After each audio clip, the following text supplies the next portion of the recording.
আজকে কলেজ যাব না, যাবো একটু ঘুরতে, টুকটাক কেনাকাটার আছে, তো সেই জন্য ভাবলাম চলো তোমাদের সাথে একটা get ready with me share করা যাক।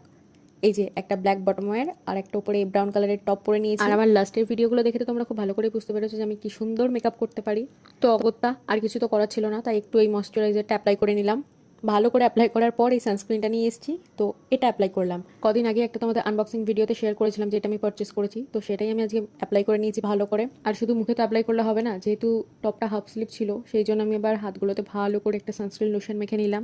আর তারপরে চুলটা টুকুস করে বেঁধে নিয়ে চলে এলাম, একটা পনিটেল মতো করে নিয়েছিলাম, দিয়ে একটু ঢং করে নিলাম। আর তারপরে আমার ম্যান্ডেটরি জিনিসটা হচ্ছে পারফিউম, সেটা ছাড়া তো আমি বেরোতেই পারি না। এই যে সেটাও একটু ফুসফুস করে লাগিয়ে নিলাম। আর হ্যাঁ, এটা ছাড়াও কিন্তু আমার চলে না, এই চশমাটাও পরে নিলাম। আর এই দুটো স্লিং ব্যাগ এনেছিলাম, কোনটা নেবো বুঝতে পারছিলাম না। তো অনেকক্ষণ ধরে এটা না ওটা, ওটা না এটা করার পর লাস্টে এই ব্ল্যাকটাই নিলাম, কেন কি এটাতে অনেক কিছু ধরতো একসাথে ব্যাগের মধ্যে জিনিসপত্র, ওইটাতে সব কিছু ধরতো না, সেই জন্য এটাই নিলাম। তো দ্যাটস